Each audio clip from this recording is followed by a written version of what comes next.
Hey guys, Better Guy 78 here. On this episode of How to Do Damage, we're going to be covering Moze in Iron Bear.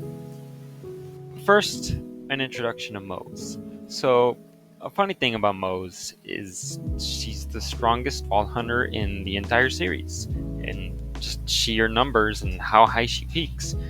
But not really for the reason people think. It's not Iron Bear.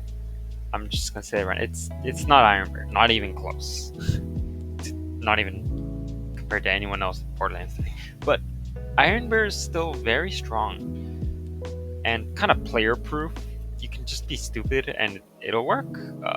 You don't really need much investment in the gear, you only need a good skill tree. And first and foremost, when calculating boost for Iron Bear, most things are irrelevant. Being in Bear is like playing a completely different character. Like you get your own formula, and most of your damage boosts just come from your skill tree alone. You don't really get much else. So here I have assembled a list of various boosts, most of them skill tree, that Iron Bear gets.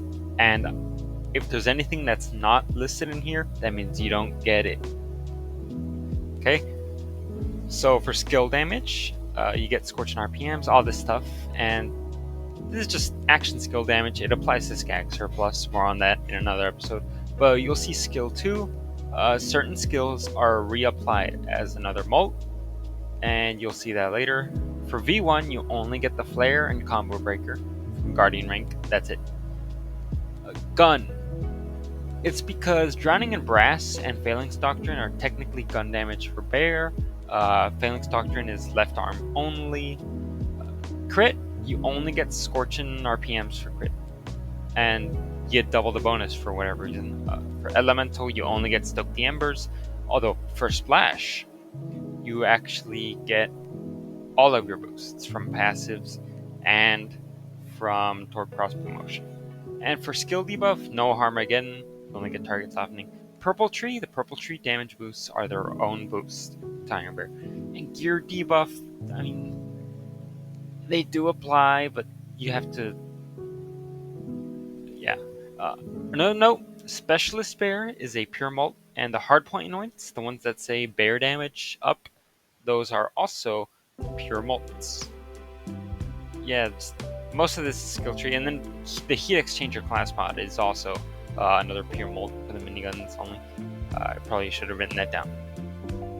So to show you my testing, I have 0 skill points, and I'm just using the railguns. The railguns, by my math, have a base damage of 192,000, and we're getting a flesh modifier, which is 65%. And sure enough, if I hop into Bear, we get 124,000 damage. Sweet. So now we're looking at Stainless Steel Bear. This is just regular action skill damage, one part at least. Adds with your class mod stuff. The other part does get added as a separate multiplier. The effect kind of gets squared in a way. So I'm just gonna wait for my cooldown because I forgot to do that since I forgot video editing exists. But if we hop into Bear, we're gonna see instead a damage number of 179,000. Shoot him, and there it is, 179,000. More damage, and quite a bit more actually. That's a nice number, and there's still more to it. So now we factor in Purple Tree and really big guns. You also get feature creep, which does add with really big guns, but just 5 out of 5 on the tier 1, we get 20% more damage. This is another multiplier, and if I hop into Bear, we should be getting 215,000. Sure enough, there it is. The number went up more. So now we look at our next segment. Here we have Scorching RPMs. It's skill damage, just like Stainless Steel Bear, but it also gets that double the molt, where it adds to another thing. And if we look at our Iron Bear damage, we should now see 314,000. Sure enough, there it is. Scorching RPMs does also have a crit boost, which we will see in a bit after we talk about Specialist Bear. Now if we take a look at our next big multiplier is Specialist Bear. This is just 60% more. 1.6x damage. So yeah, just take the skill. By the way, they just have to be the same hard point. The hexagon has to be the same. The augment doesn't matter. But if we look now, 502,000 damage. And when we factor in Scorching RPMs on crit, we're actually going to see that we get 1.4 million when we crit. It gets truncated, so you can't see that, but it's there. I promise. It's a lot of damage.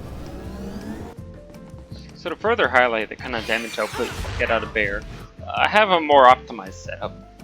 Really, the only difference is that I have splash passes and action skill damage. But also, can't forget, this anoint is kind of a big deal. And I'm just taking it to a true trial with corrosive saber rounds, which are the strongest Bear weapon so far that I've actually tested. It does okay damage. If I were just doing a Moze build on foot, the trial would have been dead by now, actually. Just finished. But it's doing respectable damage. At peak. Only problem is that this trial sucks, and it just takes forever to go through the animation. Half the time. It would be quite a bit faster if I also actually crit, but I don't know what the crit spot is. And that's already done. You might be able to do faster with the miniguns on a Minesweeper, but it's not bad. It's not bad. That's really about all I can say about Bear.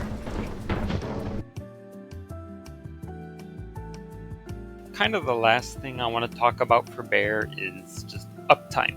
So, kind of the crux of Bear builds is actually being in Iron Bear, so that you can deal your damage if that's your entire damage. You probably noticed in the video I wore an Eternal Flame, so that I can just turn off my cooldown and instantly hop into Bear. It's more efficient. I.e., like I said last video, you have to actually be able to throw out your damage, not just hit big numbers. Because Bear's damage is small compared to almost anything else in the game that you can do on foot. But it's really easy. It's really easy to just build forward and press F and have a really good uptime with the Eternal Flame. Another thing you can do, actually, if you're not using the Eternal Flame, is get a few cooldown passives, or like an Anoint for cooldown, and then a single point in the Grizzled skill in Blue Tree.